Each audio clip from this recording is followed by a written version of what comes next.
Hello, Gene the OK Boomer here. Welcome to this week's vlog, which may be a little bit late if you're watching this on YouTube because I got a strike. I got a second strike from YouTube. I got one a few days ago. I appealed, they repealed it. I don't have that strike. Now they gave me another one.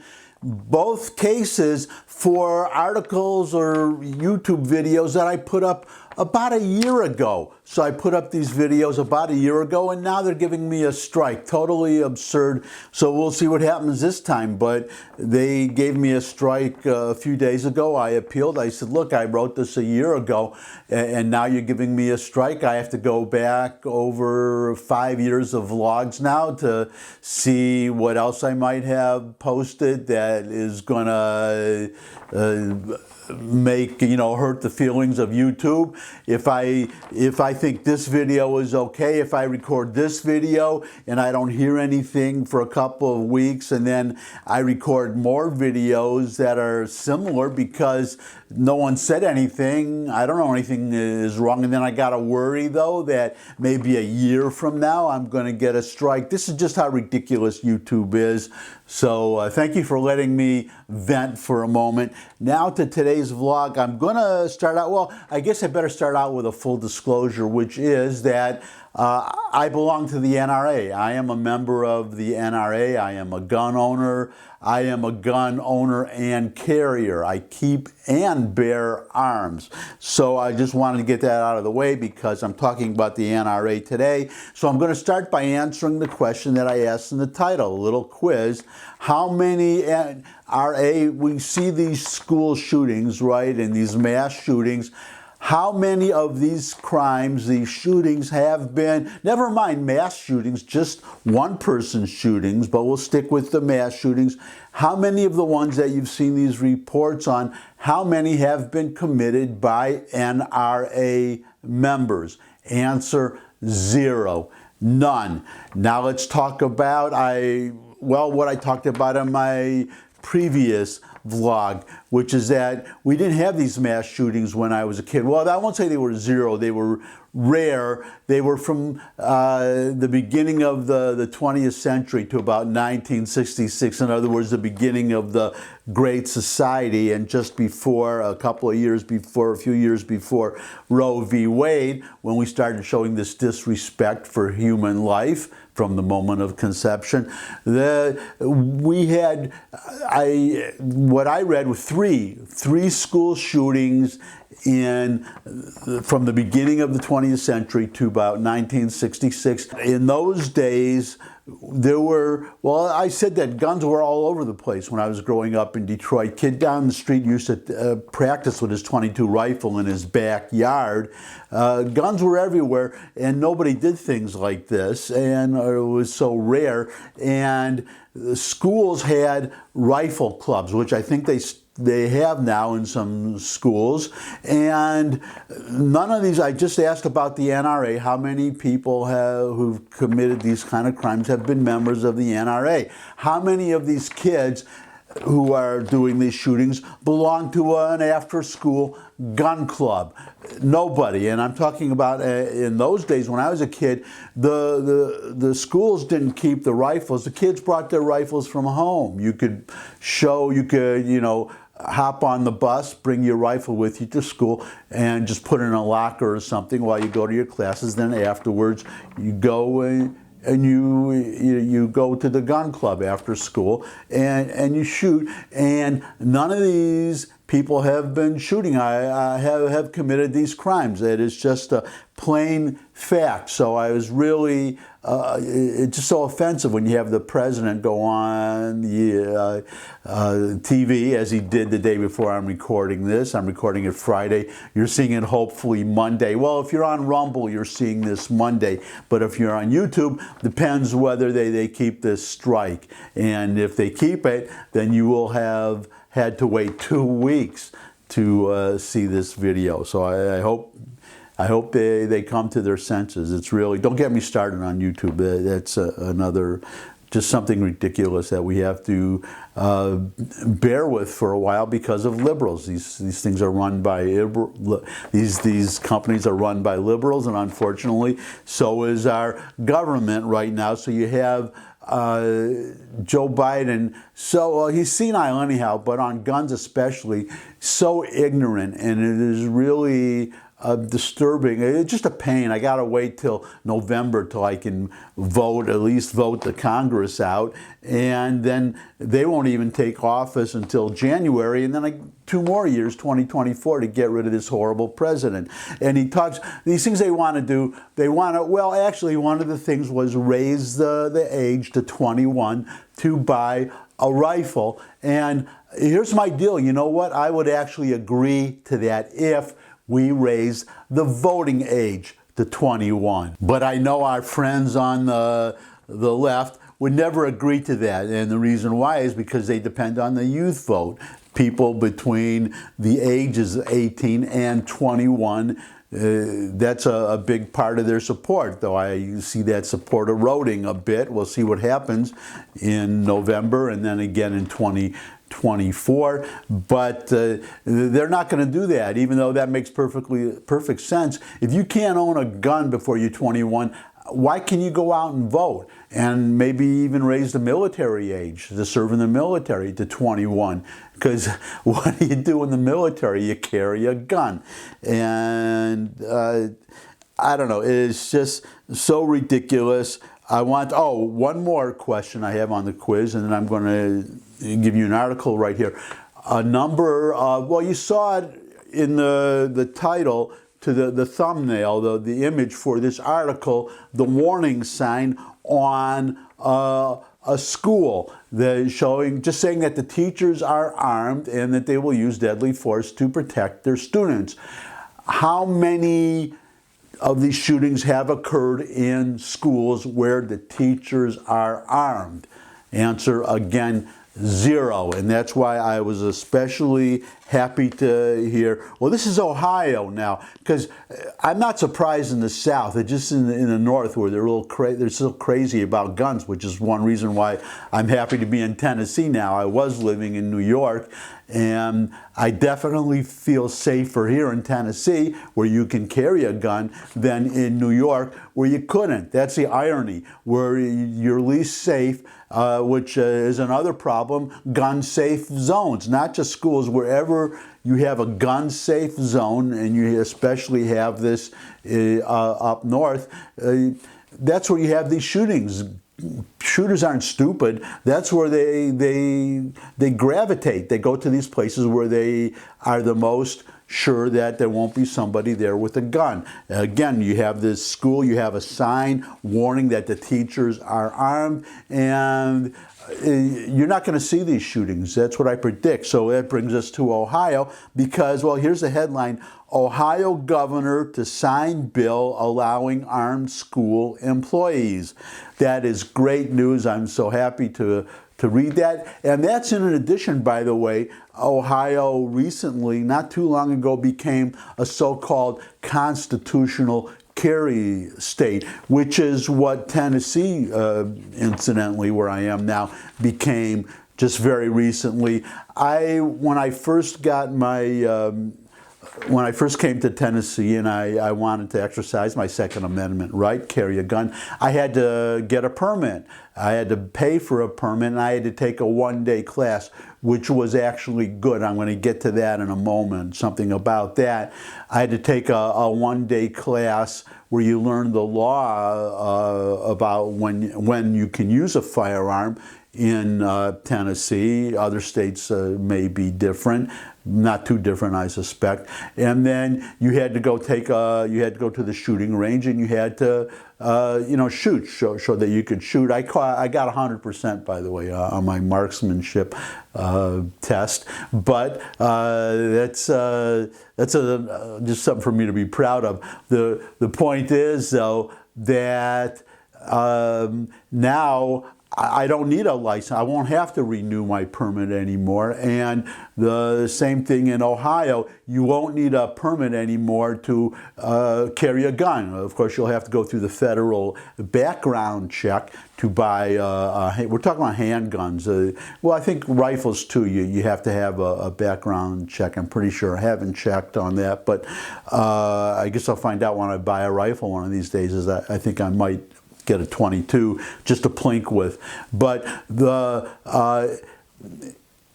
in Ohio now, you're not going to need a permit to carry the gun, and that's very important, which gets me, though, to my last suggestion, because I found the class valuable. Not to the gun haters make so much, you have to be trained in firearms and stuff. It's crazy, and actually more people are shot by the police, innocent people, than by civilians. I read somewhere. Somebody can check me on that. But you get instructions come with the gun, and there are warnings, at least the gun that I got, there are big warnings, safety warnings in big red, bold, all caps type on just about every page. But what they don't give you is the law. So a law that I would have, especially if you can have a constitutional carry state where you don't have to take any kind of class, is I would require the gun dealers to have, the state should print them up, pamphlets of the laws of that state regarding the use of a gun, and require that this be given out with the purchase of a firearm. Again, it doesn't cost the dealer anything. The state would print them up. But I think that's very important, because there actually was a story here in Tennessee where somebody shoplifted something, stole something from a store, and one of the people in the store had a gun, one of the workers, and chased the person out and stopped and shot the person and killed the person to stop the theft. And you cannot, believe it or not, because I always thought, this is what I thought, that, for instance, if somebody's stealing my car, I can shoot the person to stop them from stealing my car. No, maybe you can shoot the tire, but no, you cannot shoot a person who is stealing from you. If you are in the car, or if somebody's threatening you and says, give me your car keys, and you say, no, I'm not, you don't have to give them the keys. And if they make a menacing move, like they're going to cause bodily harm or kill you, or if they pull a gun or a knife or something, then you can shoot them. Actually, with a knife, they have to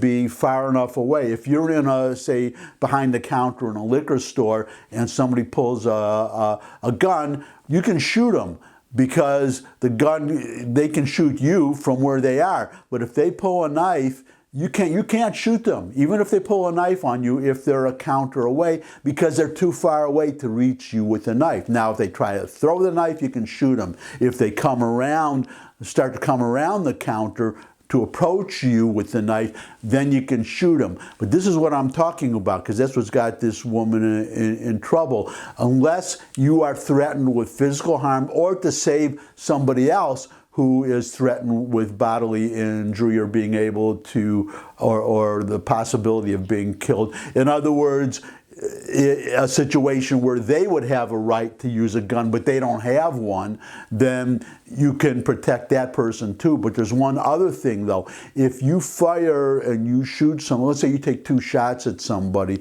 who is killing you, and you kill, one shot hits the person, and the other bullet goes somewhere else, you cannot be criminally charged. You cannot be criminally charged for defending yourself, but you can be sued in civil court if that other bullet hits somebody else. You can be sued for a wrongful death, so on and so forth. So I really believe it's important for people to know that. This poor woman, if she thought she was doing the right thing, and she wasn't a criminal, but well, if she had known that she could not use a gun in that situation, then she would not be in the situation she is. That means if somebody's stealing my car, if I'm in the store and I see somebody stealing my car, I have to call the police. I can't do anything to maybe shoot out my tires or something, but I better be careful where that bullet goes, because if that bullet hits somebody, then I can be sued. And probably criminally charged too in that case, because my life was not in danger, or my physical safety was not in danger. So I just wanted to, well, one more thing just to get back to Joe Biden, because they say one of the things they don't want, high capacity magazines. That's one of their big things, outlaw high capacity magazines.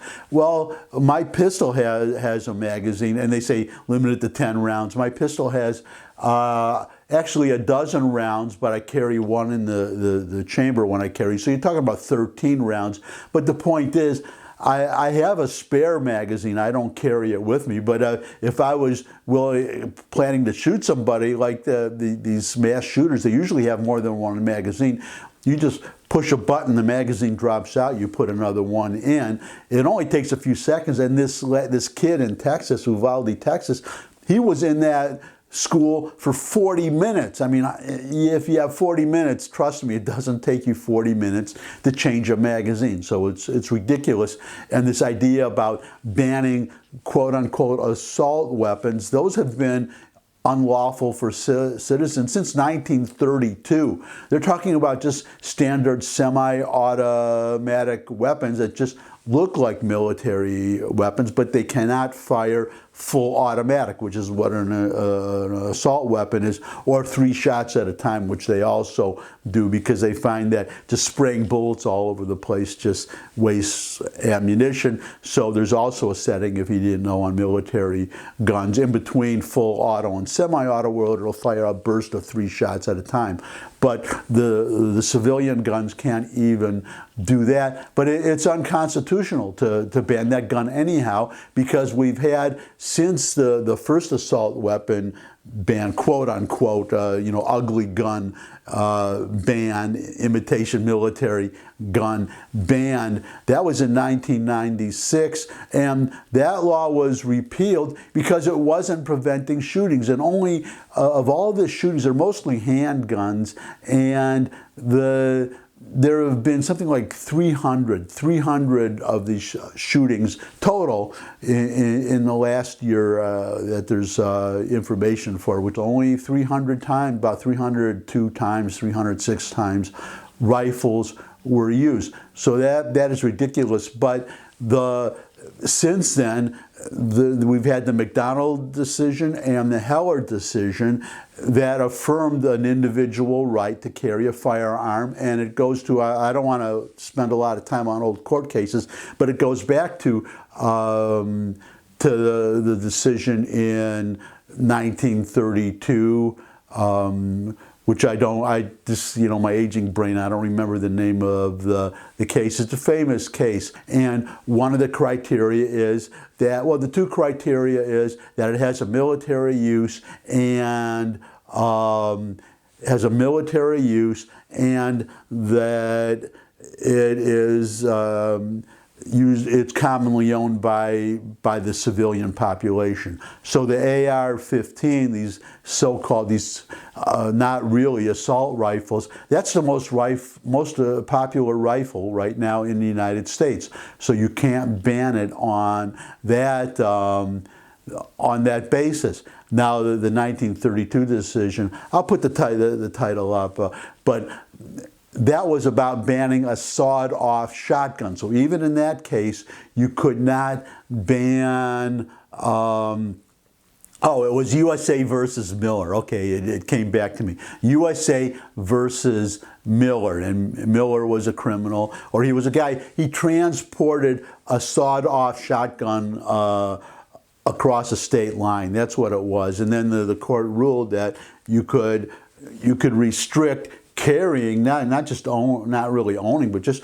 but I guess the possession of a sawed-off shotgun, but you could not ban shotguns. They set a limit of 18-inch barrel, and the logic was that, well, the logic was for the sawed-off shotgun was because the military uses shotguns, but the military does not use sawed-off shotguns. So you could ban short-barreled shotguns where somebody physically sawed off the end of the barrel, but you could not ban shotguns. Similar logic for machine guns, why civilians cannot own machine guns, fully automatic weapons. And that's because when the 1932 law, USA versus Miller, when that decision was made, at that time, you could, before the decision, you could own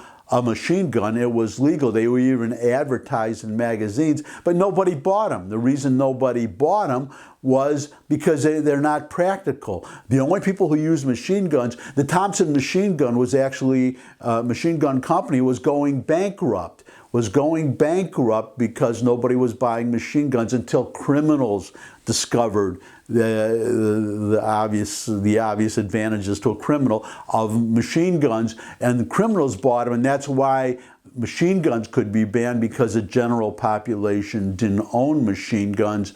Only criminals owned machine guns, and even though machine guns obviously have a military use, only criminals own them. In fact, you can in Tennessee. This is one of the reasons, because it's so expensive. You don't want to, even if you're defending your house, you don't want to spray bullets all over the place. It's not necessary, but it's also expensive if you're going to go out and just shoot. In fact, in Tennessee, believe it or not, just maybe 5-10 minutes from my house, there's a gun range. You can rent a machine gun. You can't take it with you. You can rent a machine gun in Tennessee, where I am anyways, outside of Memphis. You can rent a machine gun, place that does it, but the cost is $30 to rent one, but not $30 an hour. Usually when you rent something, you rent it for a day or an hour or whatever.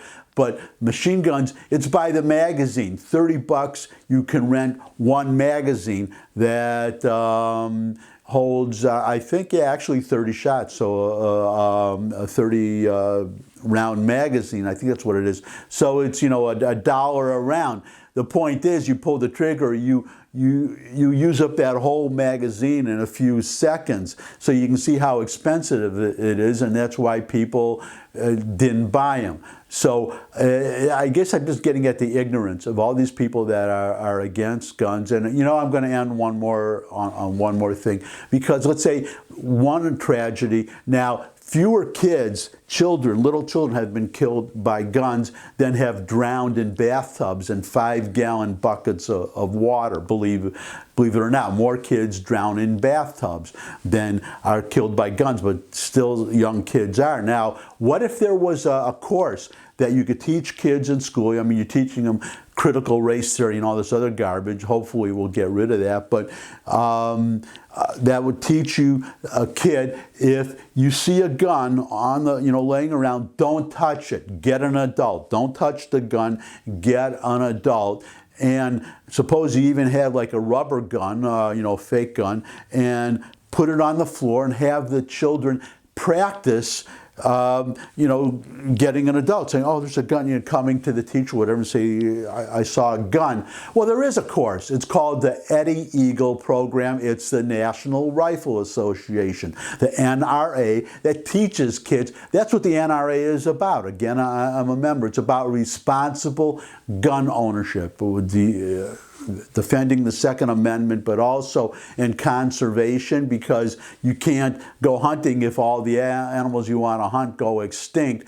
They're the good guys. That's basically it. And if these gun-hating liberals would instead work with the NRA, we could save a lot of lives. And I'll just leave it at that. Thanks as always for stopping by. I appreciate the time that you spend with me. If you have any questions, comments, suggestions for future topics, there's a place underneath the the comment section. There's in the comment section below the video. You can subscribe. I love getting new subscribers. Of course, share this video with anyone you think would benefit from it, especially your liberal friends and maybe a few congressmen if you're unfortunate as I am to be represented by a liberal congressman. Fortunately, I have 2 conservative senators, but I'm unfortunate enough to live in the one of those districts that has not just a Democrat, but a liberal Democrat U.S. House representative. But most of all, come back and see me again. I would love to see all of you again. Look forward to seeing all of you again. And until I do see all of you again, bye.